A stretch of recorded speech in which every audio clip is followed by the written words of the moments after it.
لله رب العالمين الصلاة والسلام على سيد الأنبياء والمرسلين وعلى آله وصحبه أجمعين. الله لا إله إلا هو الحي القيوم لا تأخذه سنة ولا نوم له ما في السماوات وما في الأرض من ذا الذي يشفع عنده إلا بإذنه يعلم ما بين أيديهم وما خلفهم ولا يحيطون بشيء من علمه إلا بما شاء وسع كرسيه السماوات والأرض ولا يؤوده حفظهما وهو العلي العظيم. إن الله وملائكته يصلون على النبي يا أيها الذين آمنوا صلوا عليه وسلموا تسليما. اللهم صل على سيدنا ومولانا محمد وعلى آل محمد وبارك وسلم. الصلاة والسلام عليك يا رسول الله وعلى آلك وأصحابك يا حبيب الله يا محبوب الله یا محمد رسول اللہ صلی اللہ علیہ وسلم. قابل احترام بزرگوں، بھائیوں، بزرگوں، السلام علیکم ورحمۃ اللہ وبرکاتہ.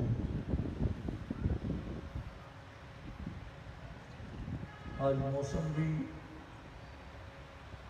قدرے ٹھنڈا ہے، اس لیے آپ ایک کھلے میدان میں بھی بیٹھے ہیں، ہوا بھی ہے، ٹھنڈ بھی ہے، موسم کی شدت بھی ہے. کیوں نہ ہم مل کے اللہ تعالیٰ کے دربار میں یہ دعا کریں کہ رب العالمین ہم تیرے نام پہ تیری رضا کی تلاش میں، تیری محبت کی تلاش میں گھر کی راحت کو چھوڑ کے تیرا ذکر سننے کے لیے تیرے حبیب پاک شہ الاولاق خاتم الانبیاء صلی اللہ علیہ وآلہ وسلم کا ذکر سننے اس موسم کی شدت میں بیٹھے ہیں. ہمارے اس عمل کو اپنی بارگاہ میں درجہ قبولیت عطا فرما اور ہمیں ہمیشہ اپنے دین پہ مشکل سے مشکل موسم میں، کٹھن سے کٹھن مرحلے میں، کڑے سے کڑے وقت میں استقامت سے ڈٹے رہنے کی توفیق عطا فرما. میرے بھائیو، اللہ کے نام پہ اس کی رضا کی تلاش میں، محمد عربی صلی اللہ علیہ وآلہ وسلم کی اطاعت میں، حضور کی محبت میں، حضور کی خوشنودی اور رضا کی تلاش میں، حضور کے ذکر کے حرص میں،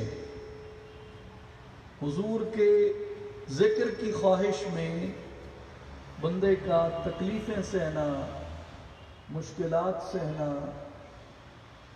یہ اللہ کے مقبول بندوں کا عمل ہوتا ہے. وہ کسی نے کہا تھا کہ محبت است کہ یکدم نمی دہد آرام، محبت است کہ یکدم نمی دہد آرام، وگرنہ کیست کہ آسودگی نمی خواہد. یہ محبت ہے جو ایک لمحہ بھی آرام سے نہیں بیٹھنے دیتی. یہ محبت کا جذبہ ہے جو ایک لمحہ بھی سکون سے نہیں بیٹھنے دیتا. وگرنہ کیست کے آسودگی نمی خواہد، وگرنہ کون ہے جو آرام اور راحت کو ترک کرنا چاہتا ہے. جب محبت ہو تو پھر بندہ آرام کو، راحت کو ترک کرنے پہ تیار بھی ہو جاتا ہے. میرے دوستو، یہ ساری چیز، یہ ساری نعمت، یہ سارا انعام بندے کو صرف اور صرف محبت سے ملتا ہے. اور محبت ہی ہے جو بندے کو اس طرح کی شدت سہنے کے لیے، تکلیف سہنے کے لیے تیار کر دیتی ہے ذہنی طور پہ. ذہن تیار ہو جس چیز کے لیے جسم اسے برداشت کر لیتا ہے، لیکن جس چیز کے لیے ذہن تیار نہ ہو اسے جسم برداشت نہیں کر سکتا۔ تو جب بندہ ذہن اپنا تیار کر لیتا ہے کہ مجھے اللہ کی راہ میں کوئی مشکل آ جائے، اللہ کی راہ میں کوئی رکاوٹ آ جائے، میں اسے عبور بھی کر سکتا ہوں، میں اسے برداشت بھی کر سکتا ہوں۔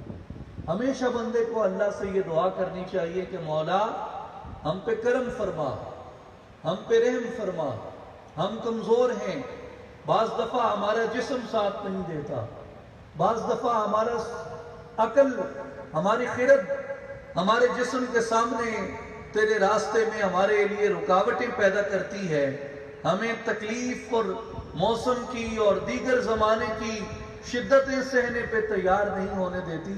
میرے مولا ہمیں توفیق عطا فرما کہ ہمارا دل بھی، ہماری عقل بھی، ہمارا جسم بھی، ہر چیز ایک سمت میں تیری طرف لگ جائے۔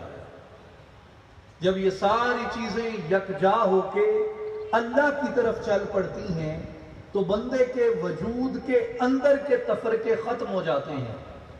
یہ جو قرآن مجید میں فرمایا گیا ہے کہ وَاعْتَصِمُوا بِحَبْلِ اللَّهِ جَمِيعًا وَلَا تَفَرَّقُوا، اللہ کی رسی کو مضبوطی سے پکڑ لو اور ٹکڑوں میں مت بٹو، تفرقوں میں مت پڑو۔ ایک اس کی ظاہری تشریح یہ کی گئی کہ تفرقے سے مراد راہ ہدایت سے ہٹنا ہے، تفرقے سے مراد چھوٹے چھوٹے گروہ بنا کے ایک دوسرے سے دست و گریباں ہونا ہے، اپنی وحدت کو قربان کرنا ہے، اپنی وحدت کو پارا پارا کرنا ہے، اپنی ملت کے شیرازے کو بکھیرنا ہے۔ اور قرآن مجید کی اس آیت کا ایک مفہوم یہ لیا جاتا ہے کہ تم حضور علیہ السلام کی امت کے شیرازے کو بکھیرنے کی بجائے حضور کی امت میں وحدت پیدا کرو۔ آج آپ دیکھیں دنیا میں کیا ہو رہا ہے، یہی ہمارے مسلمان تھے جس وقت مغربی طاقتیں عراق پہ ٹوٹی 2002-2003 میں، عراق پہ جنگ مسلط کی گئی، تو اس وقت سب نے ساتھ دیا کہ ہم صدام حسین کو گرانا چاہتے ہیں، اور سب نے صدام حسین کو ختم کرنے کے لیے مغربی طاقتوں کا ساتھ دیا۔ لیکن آج وہی لوگ انہی مغربی طاقتوں کے نشانے پہ ہیں، وہی لوگ آج مغربی طاقتوں کے ہاتھوں مارے جا رہے ہیں۔ تو اس سے نتیجہ یہ نکلتا ہے کہ وہ آپ کو باری باری مار رہے ہیں، وہ آپ کو تنہا تنہا کر کے مار رہے ہیں، وہ آپ کو اکیلا اکیلا کر کے مار رہے ہیں، اور وہ فائدہ کس چیز کا اٹھاتے ہیں؟ وہ فائدہ ان تفرقوں کا اٹھاتے ہیں۔ ہم آپس میں تقسیم رکھتے ہیں کہ یہ شیعہ ہے، یہ سنی ہے، یہ دیوبندی ہے، یہ اہل حدیث ہے، یہ شافعی ہے، یہ مالکی ہے، یہ حنبلی ہے، یہ حنفی ہے، یہ فلاں ہے، یہ فلاں ہے۔ یہ تقسیم میرے اور آپ کے لیے ہے، لیکن اسلام کے دشمنوں کے نزدیک یہ تقسیم کوئی معنی نہیں رکھتی۔ ان کے نزدیک ایک کلمہ معنی رکھتا ہے کہ کیا یہ لا الہ الا اللہ محمد رسول اللہ پڑھتا ہے یا نہیں پڑھتا۔ اگر یہ لا الہ الا اللہ محمد رسول اللہ پڑھتا ہے تو اس کے مار گرانے کے لیے اتنا ہی کافی ہے۔ آج ہم نے اپنی وحدت کو تقسیم کر دیا، آج ہم نے اپنی وحدت کو پارا پارا کر دیا، تو اس کا نتیجہ کیا نکلا؟ اس کا نتیجہ امت مسلمہ کی یہ دگرگوں صورتحال ہمارے سامنے ہے۔ آپ پاکستان میں دیکھیں، 70 کے اواخر سے 2015 تک ہم نے بدترین ایک فرقہ وارانہ جنگ کا سامنا کیا۔ ایک دوسرے پہ ہم نے بم چلائے، ایک دوسرے پہ ہم نے حملے کیے، لیکن کون لوگ قتل ہوئے، کون لوگ شہید ہوئے؟ عام پاکستانی، بے گناہ بچے، بے گناہ عورتیں، بے گناہ لوگ۔ یہ نتیجہ تھا ہمارے تفرقے کا۔ اس لیے قرآن مجید کہتا ہے کہ وَلَا تَفَرَّقُوا، تفرقوں میں مت پڑو۔ دوسری بات میرے دوستو، یہ اس کا ظاہری معنی ہے کہ ظاہری اپنی جو وحدت ہے اس کو قائم رکھو. دشمن کے سامنے اگر تم تفرقوں میں بٹ جاؤ گے تو دشمن کی نظروں سے تمہارا دبدبا، تمہارا رعب، تمہارا جلال نکل جائے گا. اور صوفیاء کرام نے اس آیت کا ایک دوسرا معنی بیان کیا. صوفیاء کرام فرماتے ہیں کہ اس سے ایک مراد یہ ہے کہ وَاعْتَصِمُوا بِحَبْلِ اللَّهِ جَمِيعًا وَلَا تَفَرَّقُوا، اللہ کی رسی کو مضبوطی سے پکڑو اور تفرقے میں مت پڑو. وہ یہ کہتے ہیں کہ اللہ کی رسی کو پکڑنے سے مراد یہ ہے کہ پوری جمعیت کے ساتھ اللہ کی رسی کو، اس کے راستے کو مضبوطی سے پکڑ لو اور اپنے وجود کے اندر جو تفرقہ ہے، اپنے وجود کے اندر کے اس تفرقے کو ختم کرو. یعنی دل کچھ اور سوچتا ہے، عقل کچھ اور سوچتی ہے، نفس کسی اور راستے پہ چلاتا ہے، آنکھیں کہیں اور بھٹکاتی ہیں، ہاتھ کہیں اور لے کے جاتے ہیں، زبان کہیں اور لے کے جاتی ہے، جسم کہیں اور لے کے جاتا ہے. وہ کہتے ہیں کہ سارے اعضاء کو، عقل کو، دل کو، نفس کو، خیالات کو، ارادوں کو، دعاؤں کو، طلب کو، تمنا کو، آرزو کو، ہر ایک چیز کو اللہ کی جانب متوجہ کر دو. اس سے تمہارے وجود کے اندر کا جو تفرقہ ہے وہ تفرقہ ختم ہوگا. اور جسے ولی کہتے ہیں، جسے صوفی کہتے ہیں، جسے بزرگ کہتے ہیں، وہ اسی کو کہتے ہیں جو اپنے اندر کے اس تفرقے کو ختم کر کے ایک یکجائی کے اندر آ جاتا ہے. اس لیے علامہ اقبال رحمۃ اللہ علیہ فرماتے ہیں کہ کسی یکجائی سے اب عہد غلامی کر لو، ملت احمد مرسل کو مقامی کر لو. تو یکجائی اختیار کرنے کی ضرورت ہے میرے دوستوں اور بزرگوں. جب تک وجود کے اندر وہ یکجائی پیدا نہیں ہوتی، وجود کے اندر وہ یکجہتی پیدا نہیں ہوتی، تب تک انسان اسی طرح بھٹکتا رہتا ہے اور منتشر ہوتا رہتا ہے. اس لیے آج ضرورت ہے کہ بندہ پوری اپنی توجہ اللہ کی طرف اور محمد مصطفیٰ احمد مجتبی صلی اللہ علیہ وآلہ وسلم کی طرف کرے.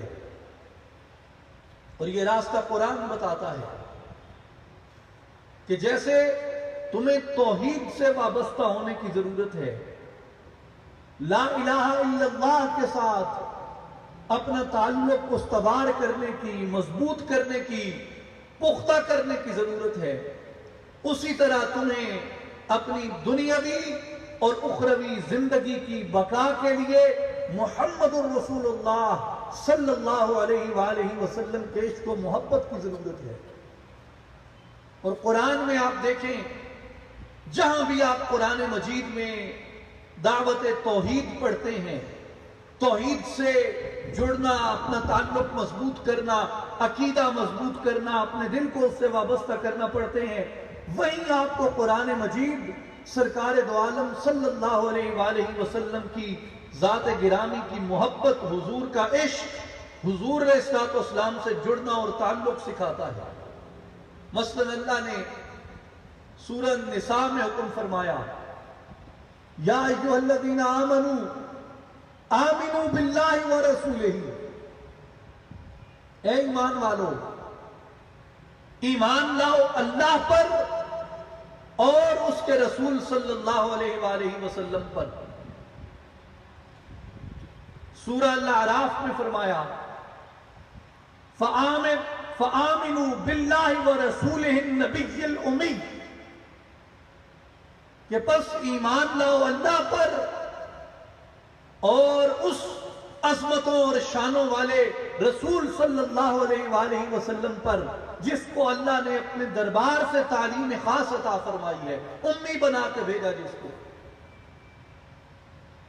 تو قرآن مجید نے یہ دونوں چیزوں کو یکجا کر کے بیان کیا کہ اگر اللہ پر تو ایمان ہر مسلمان کا ہوتا ہے، محبت میں اس کی طرف ہر مسلمان کی رغبت ہوتی ہے، لیکن فرمایا کہ جیسے اللہ سے محبت تمہارے اوپر لازم ہے، اسی طرح محمد مصطفیٰ صلی اللہ علیہ وآلہ وسلم کی ذات سے بھی تمہارا مضبوط رشتہ و تعلق لازم ہے۔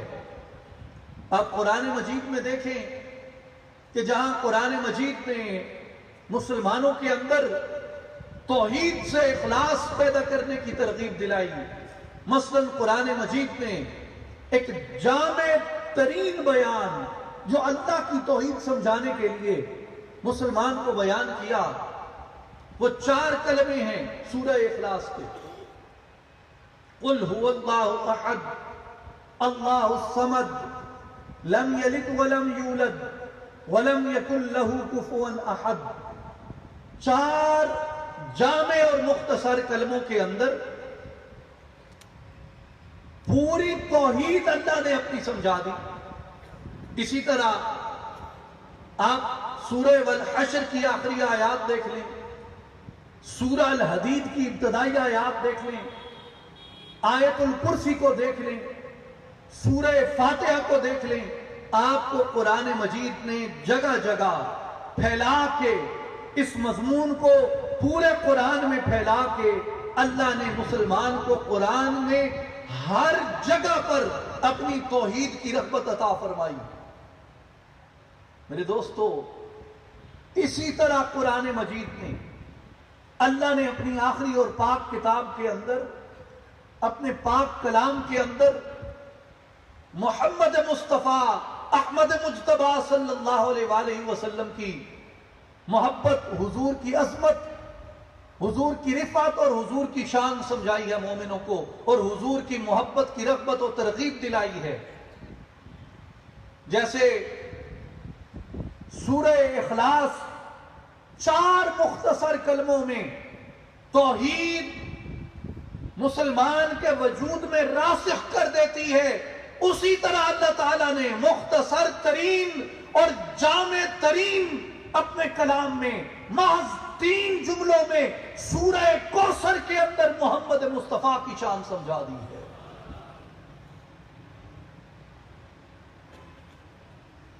علم نشرح میں دیکھ لیں، والضحا میں دیکھ لیں، سورہ حجرات کے اندر دیکھ لیں، سورہ فتح کے اندر دیکھ لیں، جیسے مضمون رب کی توحید کے بیان کا پورے قرآن میں مسلمان کو تعلق باللہ میں مضبوط کرتا ہے، اسی طرح قرآن مجید مسلمان کو تعلق بالرسول صلی اللہ علیہ وآلہ وسلم کے اندر پختہ و مضبوط کرتا ہے۔ قرآن مجید نے مسلمانوں کو یہ سکھایا۔ پھر میں ایک چیز عرض کرنا چاہتا ہوں، قرآن مجید میں قرآن کا ایک اسلوب بیان ہے، اور وہ ایسا ہے کہ اللہ تعالیٰ جس بات کو مسلمان کے اندر، انسان کے اندر پوری طرح پختہ کرنا چاہتا ہے، اس بات کو اتنے زوردار انداز میں قرآن بیان کرتا ہے، اس تواتر سے کلمات ایک دوسرے سے جڑے ہوتے ہیں، اس روانی سے کلمات ایک دوسرے کے ساتھ جڑے ہوتے ہیں کہ آدمی جیسے جیسے وہ پڑھتا ہے اپنے آپ کو انسان اس کی کیفیت سے آزاد نہیں کر سکتا۔ ایسا زوردار بیان ہوتا ہے قرآن کا۔ مثلا قرآن مجید میں فرمایا گیا اللہ کی توحید بیان کرتے ہوئے، هو اللہ الذی لا الہ الا ہو الملک القدوس السلام المؤمن المہیمن العزیز الجبار المتکبر سبحان اللہ عما یشرکون۔ یہ ایک روانی ہے، ایک زور بیان ہے۔ اسی طرح قرآن مجید رسول اللہ صلی اللہ علیہ وآلہ وسلم کی عظمت و شان کو ایک مقام پہ بیان کرتا ہے۔ یا ایھا النبی انا ارسلناک شاہدا ومبشرا ونذیرا وداعیا الی اللہ باذنہ وسراجا منیرا۔ جیسے اس مقام پہ زور بیان سے اپنی توحید کو مسلمانوں کے دلوں کے اندر قائم کیا، اسی طرح اس مقام پہ زور بیان سے تعلق مصطفیٰ، صفات مصطفیٰ، عظمت مصطفیٰ اور شان مصطفیٰ کو مسلمانوں کے دلوں کے اندر اجاگر کیا۔ اگر قرآن مجید میں آپ غور کریں تو آپ کو معلوم ہوگا کہ اللہ تبارک و تعالیٰ نے قرآن مجید میں اپنے ذکر کے آداب سکھائے ہیں کہ جب تم میرا ذکر کرو تو میرا ذکر کس طرح کرو، تم میرے ذکر کے آداب کیا ہیں، جو مقبول آداب ہیں میری بارگاہ میں تمہارے ذکر کو درجہ قبولیت عطا کریں گے، اور اس طرح سے اگر تم ذکر کرو گے تو میری بارگاہ کا قرب تمہیں نصیب ہوگا۔ وَاذْكُرْ رَبَّكَ فِي نَفْسِكَ تَضَرُّعًا وَخِيفَةً وَدُونَ الْجَهْرِ مِنَ الْقَوْلِ،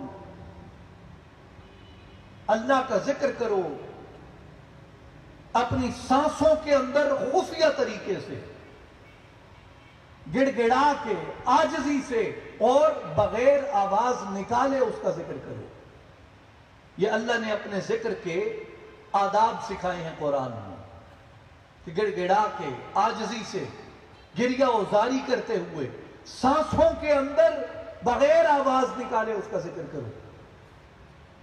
اسی طرح اللہ نے قرآن مجید میں نبی کریم صلی اللہ علیہ وآلہ وسلم کی ذات گرامی سے مخاطب ہونے کا، حضور سے شرف کلام حاصل کرنے کے آداب سکھائے، اور ان پر بھی یہی شرائط عائد فرمائی جہاں سے سورہ حجرات شروع ہوتی ہے، یا ایھا الذین آمنوا لا ترفعوا اصواتکم فوق صوت النبی۔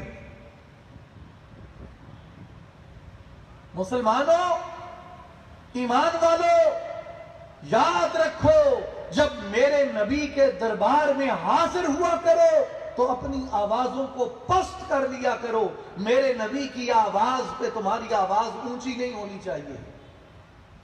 وَلَا تَجْهَرُوا لَهُ بِالْقَوْلِ كَجَهْرِ بَعْضِكُمْ لِبَعْضٍ أَن تَحْبَطَ أَعْمَالُكُمْ وَأَنْتُمْ لَا تَشْعُرُونَ۔ اور میرے نبی کو اس طرح مخاطب نہ کیا کرو جس طرح تم ایک دوسرے کو مخاطب کرتے ہو۔ اب یہاں آگے ایک اور نقطے کی بات ہے۔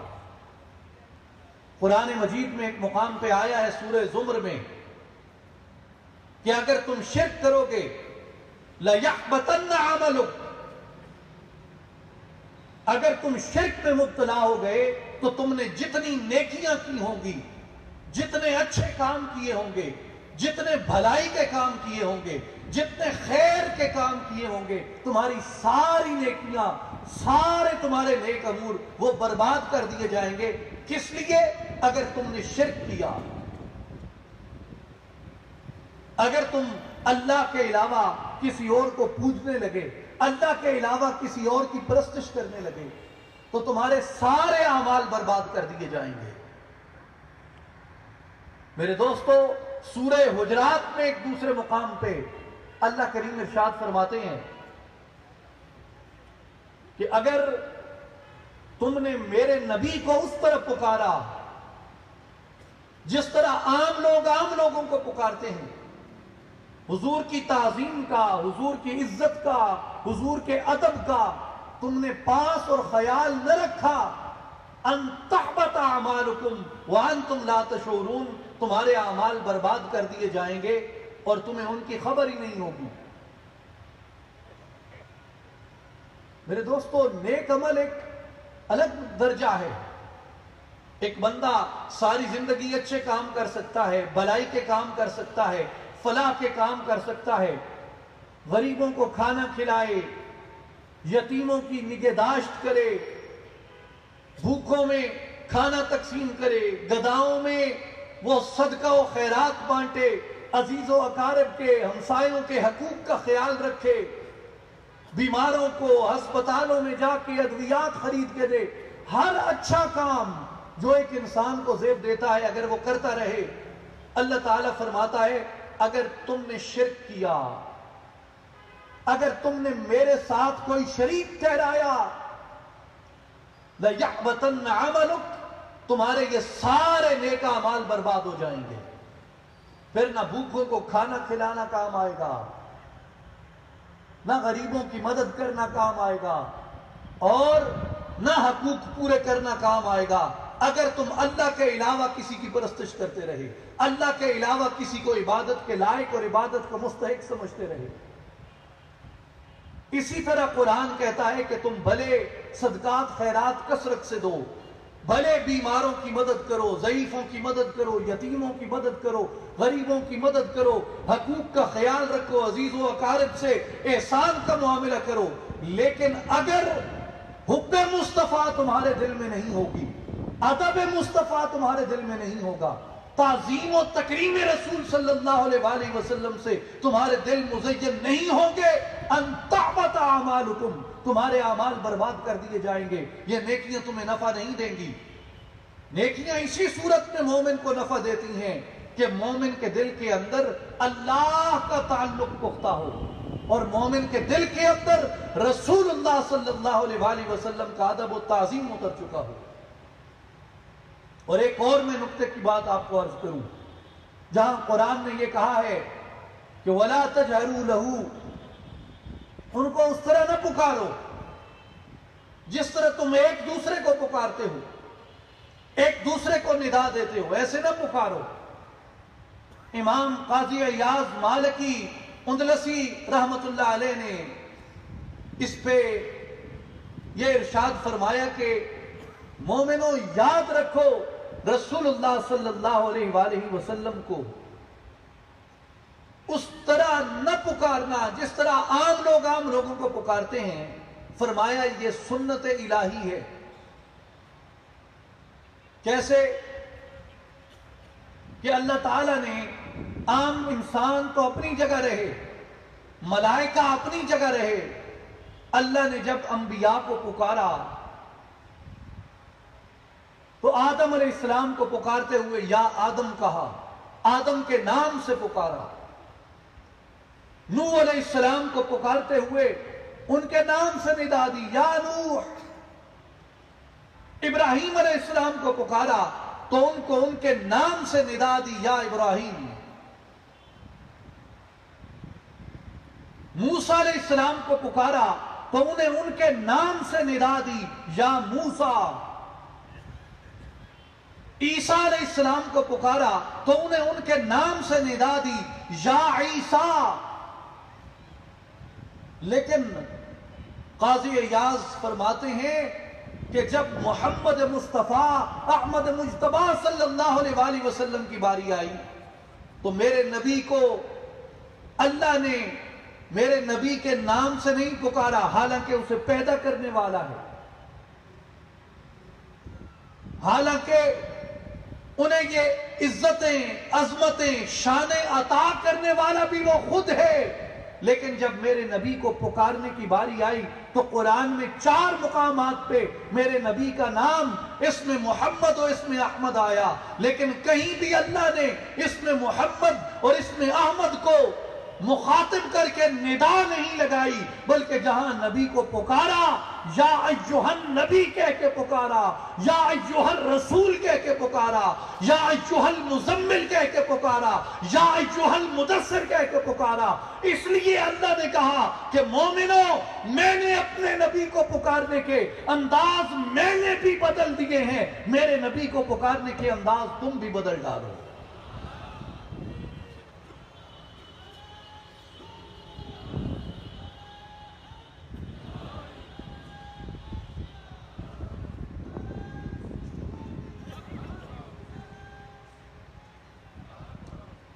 میں نے بھی اپنے نبی کو پکارنے کے انداز بدل دیے، تم بھی میرے نبی کو پکارنے کے انداز بدل ڈالو۔ اگر تم نے ایسا نہ کیا تو تمہارے اعمال ضائع ہو جائیں گے، وہ تمہیں کوئی نفع نہیں دیں گے۔ یہ سورہ حجرات کا پہلا رکوع ہے میرے دوستو، قرآن میں اللہ کی آخری کتاب میں۔ اسی یہ آیات جب اتری تو اللہ نے جب یہ تنبیہ کی، صحابہ کرام سہم گئے، ڈر گئے، رسول اللہ صلی اللہ علیہ وآلہ وسلم کے سامنے اونچی آواز میں بات نہیں کرتے تھے۔ آج بھی آپ روضہ رسول پہ جائیں جیسے آپ باب السلام سے داخل ہوتے ہیں معاذ شریف کے سامنے سلام پیش کرنے کے لیے، یہ ترکوں نے اپنے زمانے میں یہ عظیم کام کیا، اللہ ان پہ رحمت کرے۔ آپ جیسے داخل ہوتے ہیں باب السلام سے، آپ کے الٹے ہاتھ پہ ریاض الجنہ ہے۔ ریاض الجنہ میں داخلے کے جو راستے ہیں اس طرف سے، ان کے اوپر عظمت اور فضیلت مدینہ کی احادیث ہیں اور ریاض الجنہ کی فضیلت کی احادیث ہیں جو رسول اللہ صلی اللہ علیہ وآلہ وسلم نے بیان فرمائیں۔ لیکن جیسے وہ حجرہ شریف آتا ہے جس پہ جالیاں لگی ہیں، اس حجرے کے اوپر اگر آپ نگاہ دوڑائیں تو سورہ حجرات کی یہی آیات لکھی ہیں کہ مومنوں، تمہاری آوازیں میرے نبی کی آواز سے اونچی نہیں ہونی چاہیے، جب یہاں سے گزرو تو اپنی آوازوں کو پست کر لیا کرو۔ پھر مسلمان صحابہ کرام اپنی آوازوں کو پست کرنے لگ گئے، آہستہ بولتے۔ اللہ تعالیٰ نے ان کو پھر انعام سنایا، ان الذین یغضون اصواتهم عند رسول اللہ اولئک الذین امتحن اللہ قلوبهم للتقوی۔ وہ لوگ جنہوں نے اپنی آوازوں کو میرے نبی صلی اللہ علیہ وآلہ وسلم کے سامنے پست کر دیا ہے، میرے نبی صلی اللہ علیہ وآلہ وسلم کے سامنے پست کر دیا ہے، ان کے دلوں کو ہم نے تقوی کے لیے خالص کر دیا۔ اب کیا عمل کیا ہے انہوں نے؟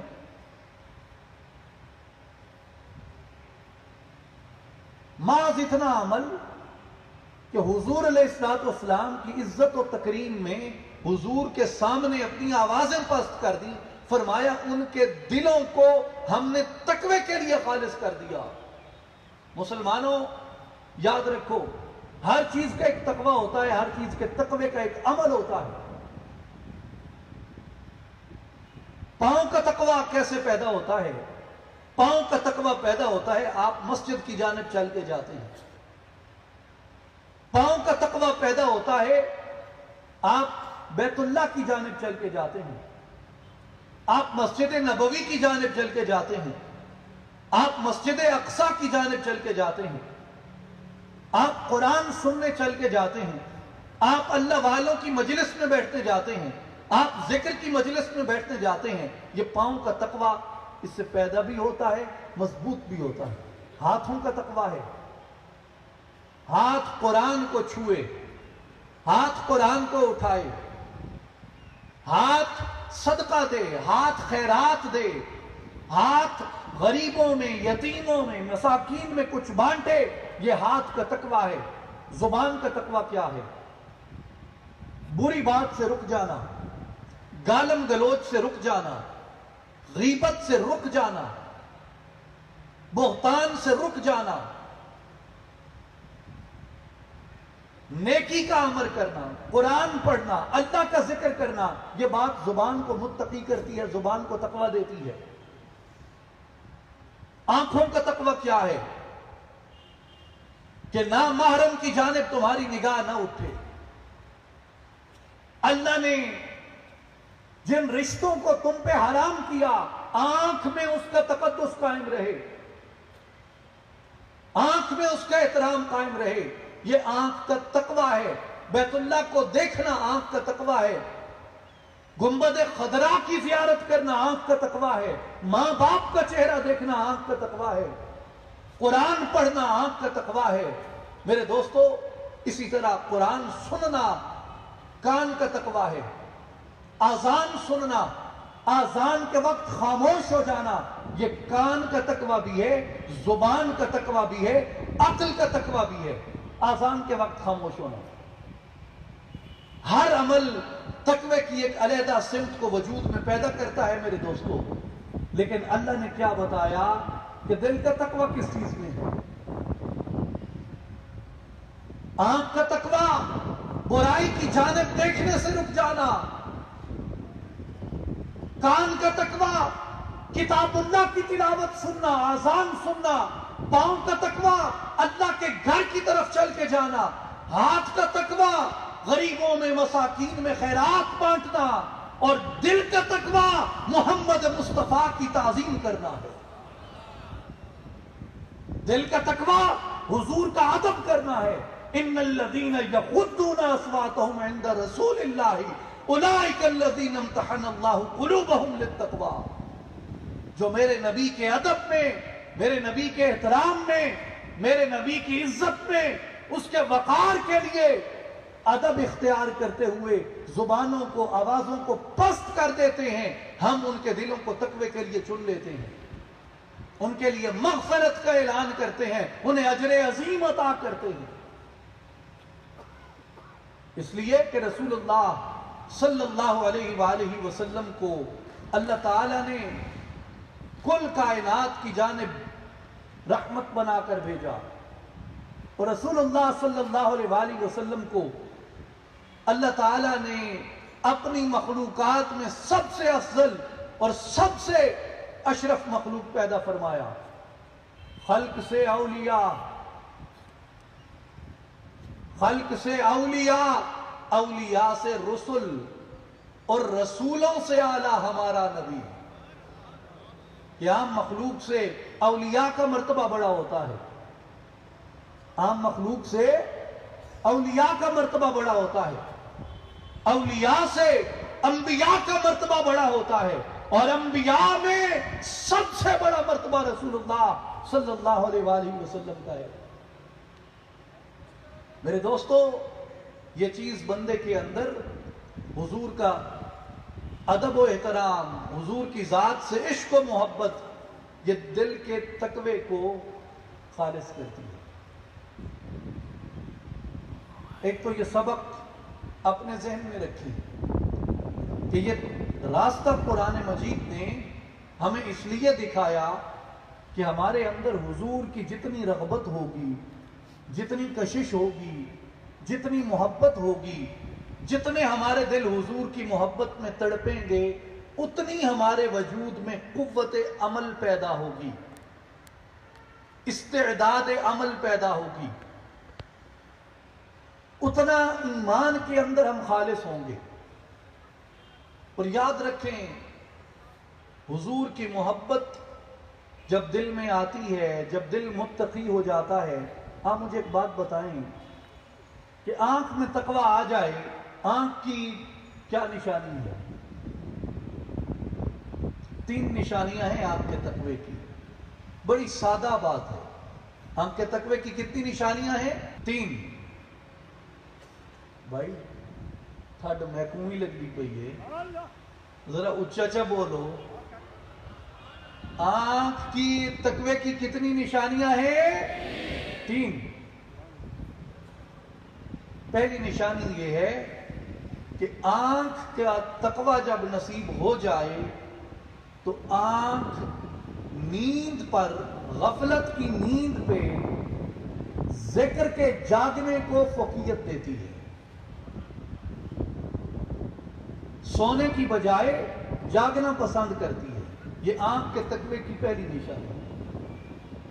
آنکھ کے تقوی کی دوسری نشانی یہ ہے کہ آنکھ غیر کی جانب نہیں اٹھتی، آنکھ غیر کی جانب نہیں اٹھتی۔ یہ آنکھ کے تقوی کی دوسری نشانی ہے۔ اور آنکھ کے تقوی کی تیسری نشانی ہے کہ آنکھ اللہ کی یاد میں آنسو بہاتی ہے، اللہ کی یاد میں آنسو بہاتی ہے۔ اب ایک اور میں آپ کو باریک بات عرض کروں، لطف کی بات عرض کروں۔ رونا 2 طرح کا ہوتا ہے، رونا 2 طرح کا ہوتا ہے۔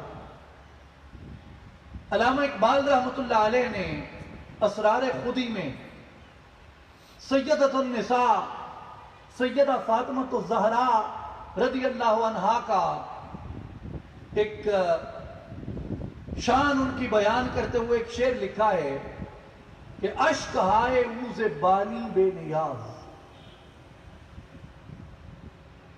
کہ ایک رونا ہوتا ہے سرہانے پہ،